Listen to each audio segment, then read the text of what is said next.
Hello दोस्तों, आज हम लोग साइंस का एक नया ग्रुप डिस्कशन लेकर आए हैं जिसमें 200 क्वेश्चन होंगे। इसको हम लोग आज ये पहला क्लास है। अगर इसमें कोई भी प्रॉब्लम हो या कोई भी गलती हो उसको आप लोग कमेंट करके बताएं। चलिए शुरू करते हैं। चलिए तो हम बता देते हैं आप लोगों से कि इधर जो बैठे हैं ये ग्रुप डी की तैयारी करने वाले बच्चे हैं और इधर जो बैठे हैं ये हम लोग SSCGD की तैयारी करने वाले हैं। तो ग्रुप डी वर्सेस आज SSCGD का कंपटीशन है। आप लोग इसको देखिए और बताइए कि ये कंपटीशन आप लोगों को कैसा लगा। तो हम पहला क्वेश्चन का शुरुआत करेंगे ग्रुप डी वाले से। तो चलिए आप लोग बताइए कि कार्बन डेटिंग विधि किसकी आयु निर्धारित करने के लिए अपनाई जाती है। आप लोग नहीं बोलेंगे, जब इन लोग का क्वेश्चन होगा तो सिर्फ यही लोग बोलेंगे। आप लोग का क्वेश्चन था कार्बन डेटिंग विधि किसकी आयु निर्धारित करने के लिए अपनाई जाती है। जीवाश्म की आयु। तो बिल्कुल जीवाश्म की आयु को निर्धारित करने के लिए कार्बन डेटिंग विधि अपनाई जाती है। चलिए अब आप लोग बताइएगा कि अत्यधिक शराब का सेवन करने से शरीर का कौन सा अंग विशेष रूप से प्रभावित होता है।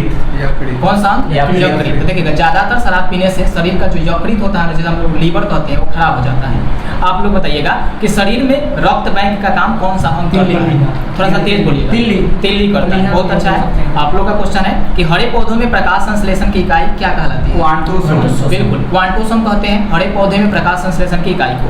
अगला क्वेश्चन आप लोग से है कि मछली के हृदय में कितने प्रकोष्ठ होते हैं। दो प्रकोष्ठ होते हैं। बहुत ही अच्छा है। अगला क्वेश्चन कि शरीर में रक्त की सफेद कोशिकाएं होती है, उनकी मुख्य कार्य क्या है। रोगों से लड़ने की काम करती है। बिल्कुल शरीर में जो WBC होती है उसका काम होता है क्या, रोग प्रतिरोधक क्षमता को बढ़ाना। ठीक है। अगला क्वेश्चन बताइएगा मानव शरीर में अवांछनीय पदार्थ को रक्त से पृथक कौन करता है। किडनी करता है। बहुत ही अच्छा है। अगला क्वेश्चन है कि 40 वर्ष पूरे हो जाने पर चर्चित अप्सरा क्या है। बिल्कुल अप्सरा क्या है, तो एक न्यूक्लियर रिएक्टर है और इसका 40 वर्ष पूरा हो चुका है। आप लोग का क्वेश्चन है पिच ब्लेंड में कौन सा रेडियो एक्टिव तत्व प्राप्त किया जाता है। रेडियम प्राप्त किया जाता है पिच ब्लेंड से। चलिए SSCGD वाले बताएंगे कि डायनेमो का क्या कार्य है। बिल्कुल डायनेमो क्या करता है कि यांत्रिक ऊर्जा को विद्युत ऊर्जा में रूपांतरित करता है। चलिए आप लोग का क्वेश्चन है कि गिरगिट की त्वचा में रंग बदलने का कारण क्या है। मेलानोस्पोर नामक असंख्य रंग द्रव्य कोशिकाएं पाई जाती है गिरगिट के त्वचा पर, जिसके कारण गिरगिट हमेशा रंग बदलती रहती है। अगला क्वेश्चन बताइएगा SSCGD वाले कि प्रकृति में सबसे अधिक मात्रा में पाए जाने वाले कार्बनिक यौगिक कौन सा है। प्राकृतिक में सबसे ज्यादा मात्रा में पाया जाने वाला कार्बनिक यौगिक कौन सा है। बहुत ही अच्छा जवाब है सेल्यूलोज। सेल्यूलोज जो होता है प्राकृतिक में सबसे अधिक मात्रा में पाया जाता है। अगला क्वेश्चन बताइए आप लोग का क्वेश्चन है कि समुद्र के किनारे उगने वाले वृक्षों में वार्षिक बलय नहीं होते हैं, कारण क्या है। जलवायु में अंतर होती है। फिर से बोलिए। जलवायु में पर्याप्त अंतर, क्योंकि यहाँ की जलवायु में स्पष्ट भिन्नता नहीं होती है, इसीलिए इनके जो पौधे होते हैं उनमें वार्षिक बलय नहीं देखने को मिलते हैं। चलिए आप लोग बताइएगा कि वृद्धा अवस्था का अध्ययन क्या कहलाता है। जेरोंटोलॉजी। बहुत ही अच्छा है। जेरोंटोलॉजी में वृद्धावस्था का अध्ययन किया जाता है। चलिए क्वेश्चन बताइए आप लोग ग्रुप डी वाले कि डोलोमाइट किसका अयस्क है। किसका? कैल्शियम कार्बोनेट का अयस्क, कैल्शियम का अयस्क डोलोमाइट। अगला क्वेश्चन आप लोग का है कि खट्टे फलों में कौन सा विटामिन पाया जाता है। Vitamin C. बिल्कुल खट्टे फलों में विटामिन सी पाया जाता है। चलिए आप बताइए कि ग्रुप डी की ध्वनि की तीव्रता मापने वाले यंत्र को क्या कहते हैं। क्या कहते हैं? ऑडियोमीटर कहते हैं। चलिए श्वेत प्रकाश जो वर्णक्रम होते हैं वो प्रिज्म के द्वारा सर्वाधिक विचलित होते हैं, तो कौन सा रंग सबसे ज्यादा विचलित। बैगनी रंग का विचलन सबसे ज्यादा होता है। चलिए आप बताइए कि दूध से दही बनाने में कौन सा बैक्टीरिया सहायक होता है। लैक्टोबैसिलस नामक बैक्टीरिया जो होता है ये दूध से दही बनाने में सहायता करता है। अगला क्वेश्चन बताइएगा कि किस अंग के कार्य न करने पर डायलिसिस किया जाता है। किडनी। बिल्कुल अगर किडनी आपका खराब हो जाएगा तो डायलिसिस के द्वारा आपके रक्त का शुद्धिकरण किया जाएगा। ठीक है। अगला क्वेश्चन बताएंगे ग्रुप डी वाले कि मनुष्य के मस्तिष्क का सबसे बड़ा भाग क्या है। प्रमस्तिष्क। ठीक है। इंग्लिश में से क्या कहते हैं। सेरिब्रम कहते हैं। चलिए अगला क्वेश्चन बताइएगा राइफल चलाने पर लगने वाला झटका किसके संरक्षण का उदाहरण है। बिल्कुल संवेग संरक्षण, रैखिक संवेग संरक्षण पूरा बोलिए। ठीक है। अगला क्वेश्चन आप बताइए कि प्रयोगशाला में सर्वप्रथम जीन का संश्लेषण करने वाले वैज्ञानिक कौन थे। बिल्कुल हरगोविंद खुराना ने सबसे पहले जीन का संश्लेषण किया था। ठीक है। अगला क्वेश्चन बताइएगा कि आखिर क्यों चंद्रमा पर वायुमंडल नहीं है। क्योंकि उसका चंद्रमा के पलायन वेग से ज्यादा है। देखिएगा वहाँ के सभी गैसों का जो वर्ग मध्य मूलमान है ना उसके पलायन वेग से ज़्यादा है। वहाँ पर चंद्रमा पर वस्तुओं का चंद्रमा पर गैस का जो वर्ग मध्य मूलमान है उसके पलायन वेग से ज़्यादा है, इसीलिए चंद्रमा पर वायुमंडल नहीं है। अगला क्वेश्चन आप बताइए कि किस एक कोशिकीय शैवाल का उपयोग अंतरिक्ष में खाद्य की समुचित पूर्ति के लिए किया जाता है? क्लोरेला एक प्रकार का ऐसा एक कोशिकीय शैवाल है जिसका उपयोग अंतरिक्ष यात्री भोजन के रूप में करते हैं, ठीक है ना। अगला क्वेश्चन आप लोग बताइए, प्राकृतिक रबर किसका बहुलक है? आइसोप्रीन का बहुलक है, अच्छा है। अगला क्वेश्चन बताइएगा कि द्रव्य की चौथी अवस्था को क्या कहते हैं? बहुत ही अच्छा है, प्लाज्मा कहते हैं द्रव्य की चौथी अवस्था को। चलिए सोनू जी बताइए कि प्रत्यावर्ती धारा की माप किस यंत्र से की जाती है? आमीटर द्वारा। बहुत ही अच्छा है, तब के तार आमीटर के द्वारा प्रत्यावर्ती धारा की माप की जाती है। अगला क्वेश्चन बताएंगे, आप बताइए उज्जवल कि प्रकाश तरंग के किस गुण से उनके अनुप्रस्थ होने का प्रमाण मिलता है? बिल्कुल, प्रकाश तरंग में ध्रुवण होता है और ध्रुवण से ही उनके अनुप्रस्थ होने का प्रमाण मिलता है। चलिए आप बताइए जी, किस प्रकार चाहे एक वृत्ताकार वलय का गुरुत्व केंद्र कहाँ होता है? उसके केंद्र पे कहाँ?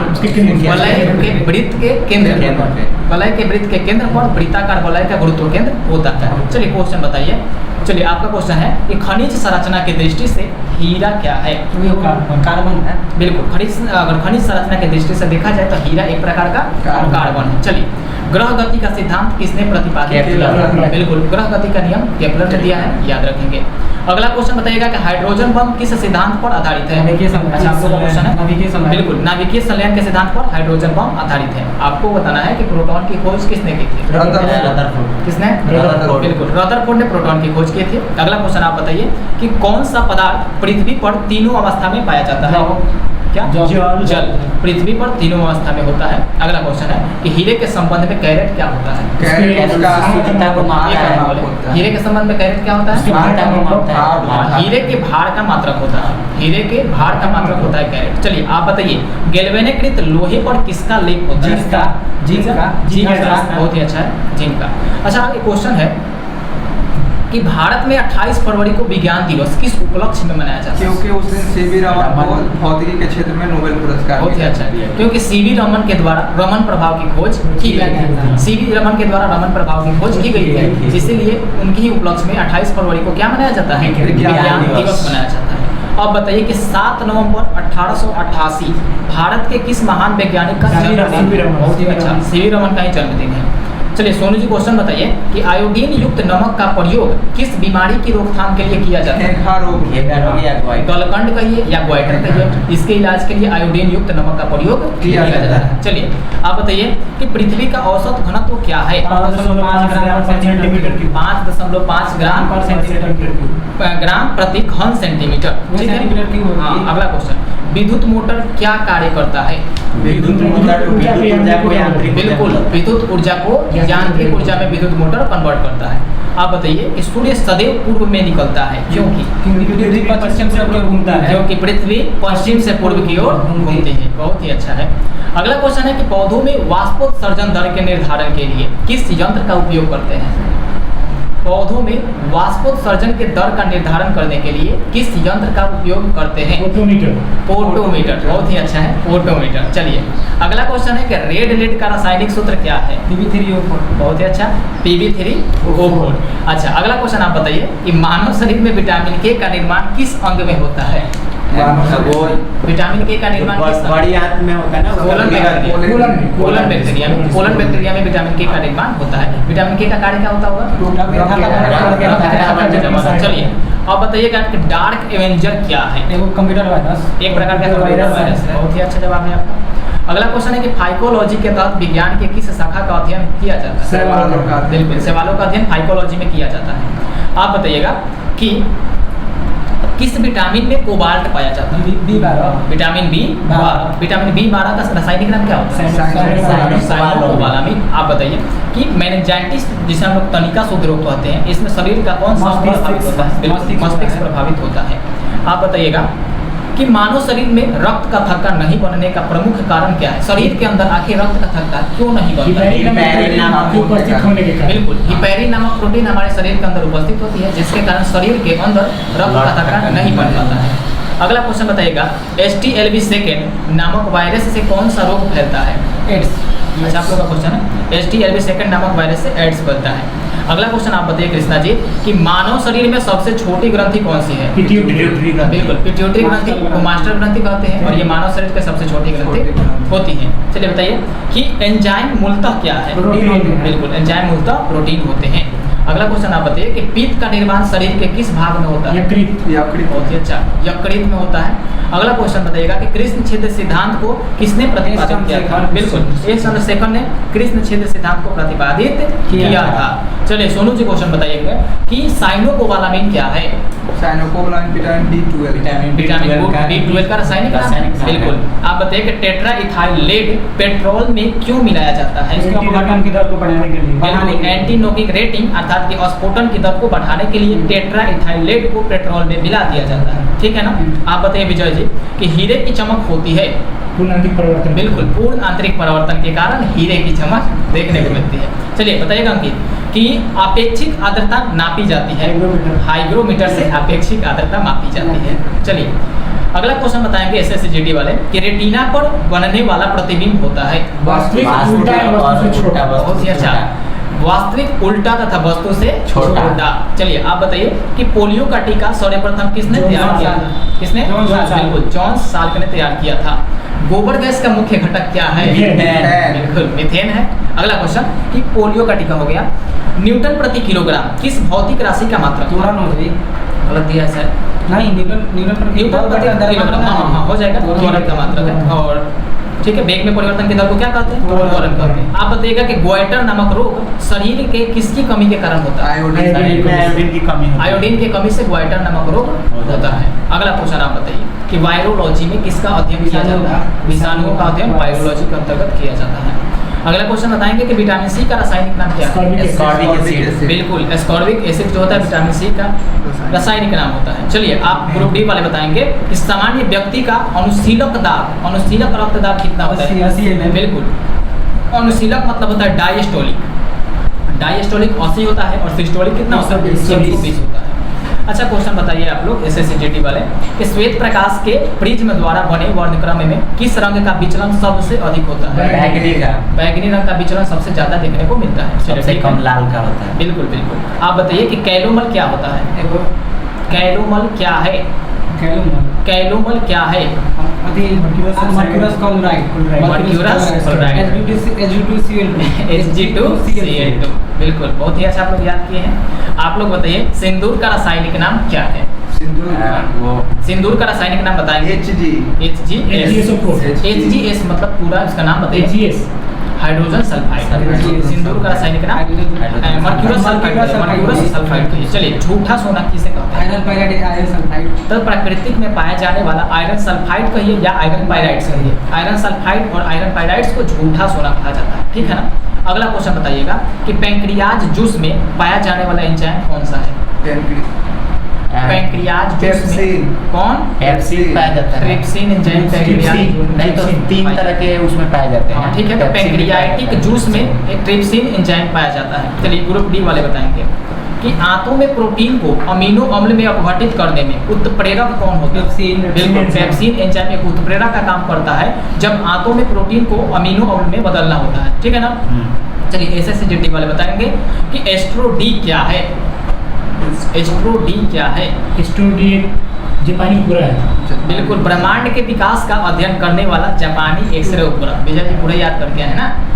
याद रखेंगे, जब ब्रह्मांड के विकास का अध्ययन करने वाला जापानी एक्सरे उपग्रह है एस्ट्रोडी। चलिए आप बताइए कि ध्रुव तारा आकाश में एक ही स्थान पर दिखाई देता है जबकि अन्य तारे नहीं। इसका कारण के घूर्णन अक्ष की दिशा में होता है। बिल्कुल, जो ध्रुव तारा होते हैं ये पृथ्वी के घूर्णन अक्ष के दिशा में ही स्थित होते हैं, इसीलिए वह एक ही स्थान पर दिखाई देते रहते हैं। बाकी तारे जो होते हैं टिमटिमाते रहते हैं। अगला क्वेश्चन बताइएगा मनुष्य का हृदय सामान्यतः प्रति मिनट कितनी बार स्पंदन करता है? 72 बार। बहुत ही अच्छा, 72 बार करता है। आप लोग बताएं कि स्पिग्नोमेनोमीटर नामक यंत्र से क्या मापते हैं? बिल्कुल, रक्तचाप अर्थात ब्लड प्रेशर को मापते हैं स्पिग्नोमेनोमीटर नामक यंत्र से। आप बताइएगा कि सन 1900 में कार्ल लैंडस्टीनर ने किसकी खोज की थी? रक्त समूह की रक्त समूह की खोज की थी। आप बताइए कि समुद्र का जल नीला क्यों दिखाई देता है? प्रकीर्णन के कारण। बिल्कुल। जल के कणों के द्वारा प्रकाश का प्रकीर्णन होता है समुद्र में, जिसके कारण समुद्र का जल नीला दिखाई देता है। चलिए आप बताइएगा विजय जी, प्रोटीन किस गैस का प्रमुख यौगिक है? नाइट्रोजन। नाइट्रोजन। बिल्कुल सही जवाब है इसका आंसर, नाइट्रोजन होगा। और आप बताइएगा इथोलॉजी में किसका अध्ययन किया जाता है? जानवरों के व्यवहारों का। बिल्कुल, जानवरों के व्यवहार का अध्ययन और उनके सामान्य वातावरण का अध्ययन किया जाता है। चलिए आप बताइएगा कि नोबेल पुरस्कार से सम्मानित होने वाली विश्व की प्रथम महिला विज्ञान के क्षेत्र की थी? Madam Curie. मैडम क्यूरी को नोबेल पुरस्कार मिला था और ये विज्ञान के क्षेत्र से संबंधित थी।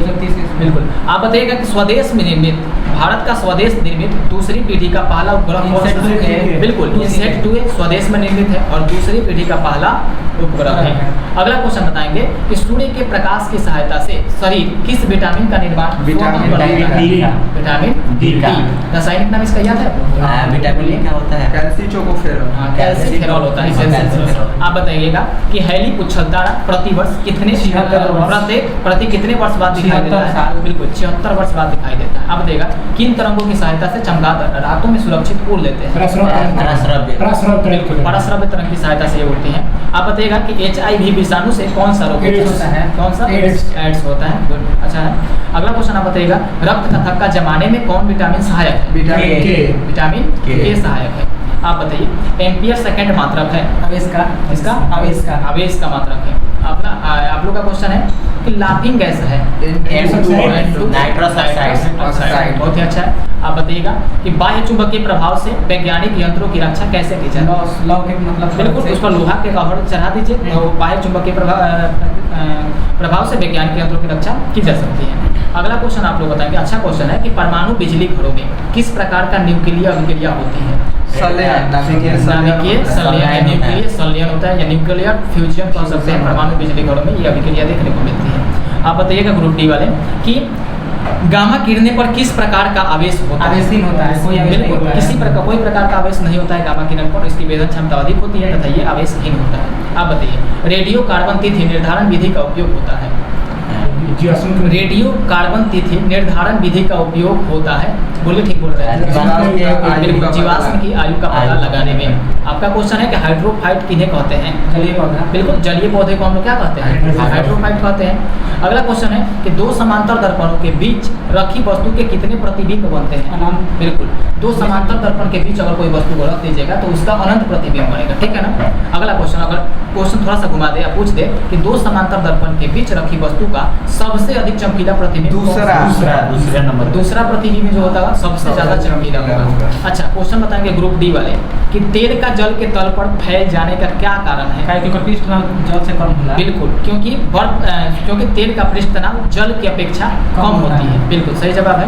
SSCGD वाले बताइए कि पेंसिल का लेड होता है पेंसिल का जो लेड होता है उसको क्या होता है? ग्रेफाइट होता है। बिल्कुल। आप बताइए कि सड़क पर चलने की अपेक्षा बर्फ पर चलना कठिन है, क्यों? घर्षण कम होला। बिल्कुल, क्योंकि सड़क की अपेक्षा घर्षण बर्फ पर क्या होती है? कम होती है। ठीक है। आप बताइए कृष्णा जी कि जीव विज्ञान शब्द का प्रयोग सर्वप्रथम 1801 ईस्वी में किन वैज्ञानिकों ने? बिल्कुल, लैमार्क और ट्रेवेलियस ने जीव विज्ञान शब्द का प्रयोग सबसे पहले 1801 ईस्वी में किया था। चलिए आप लोग का क्वेश्चन है कि जीव विज्ञान का जनक किसे माना जाता है? बिल्कुल, अरस्तु को जीव विज्ञान का जनक माना जाता है। SSCGD वाले बताएंगे कि जीव विज्ञान की शाखा एपीकल्चर के अंतर्गत किसका अध्ययन किया जाता है? मधुमक्खी पालन। बिल्कुल, मधुमक्खी पालन का अध्ययन किया जाता है। चलिए क्वेश्चन बताइए ग्रुप डी वाले कि वनस्पति विज्ञान का जनक किसे माना जाता है? एक बार और बोलिए। थियोफ्रेस्टस।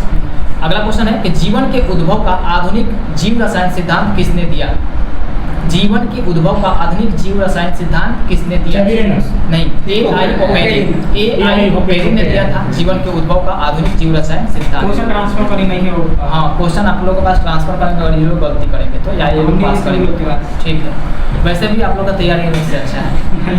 ऐसे मत बोलिए। अगला क्वेश्चन बताइएगा। चेचक के टीके का आविष्कार किसने किया? किसने? एडवर्ड जेनर ने किया था। चलिए नेचुरल सिलेक्शन का सिद्धांत किसने दिया? Charles Darwin. अगला क्वेश्चन आप लोग का है स्टेथोस्कोप का आविष्कार किसने किया? किसने? लेनी। स्टेथोस्कोप से क्या किया जाता है? स्टेथोस्कोप हृदय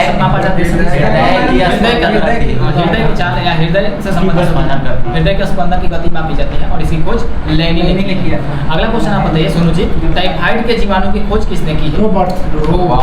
रोबर्ट ने टाइफाइड के जीवाणु की खोज की है। अगला क्वेश्चन बताएंगे आप लोग, रॉबर्ट हुक ने अपनी पहली पुस्तक में कोशिका नाम दिया था माइक्रोग्राफिया।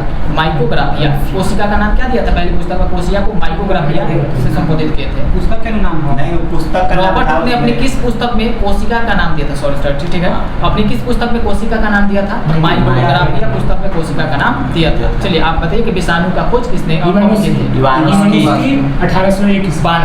1892 ईस्वी में इवानोव्स्की ने विषाणु का खोज किया था। चलिए आप क्वेश्चन बताइएगा कि वर्गीकरण का जन्मदाता किसे कहा जाता है? लिनियस। बिल्कुल, लिनियस को वर्गीकरण का जन्मदाता कहा जाता है।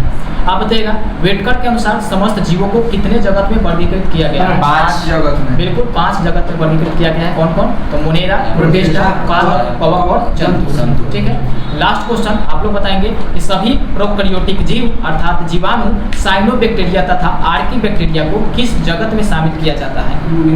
मोनेरा जगत में। मतलब जितने भी प्रोकैरियोटिक जीव होते हैं अर्थात जीवाणु होते हैं जो साइनोबैक्टीरिया तथा आर्की बैक्टीरिया आते हैं, इन्हें मोनेरा जगत में शामिल किया जाता है। तो आज का साइंस का वीडियो हम लोग यहीं पर बंद करेंगे और ये जो साइंस का क्वेश्चन हम लोग पूछ रहे हैं या डिस्कशन कर रहे हैं, ये रुक्मिणी प्रकाशन के सार संग्रह का सभी क्वेश्चन है। तो आप लोग इस वीडियो को देखिए और बताइए कि आप लोग को ये वीडियो कैसा लगा और आप लोग भी पढ़िए और अपना तैयारी करते रहिए, क्योंकि ग्रुप डी और SSC GD दोनों का एग्जाम बहुत ही नज़दीक है। चलिए आज के लिए बस इतना ही, धन्यवाद। मिलते हैं कल किसी और वीडियो में किसी और चैप्टर के साथ।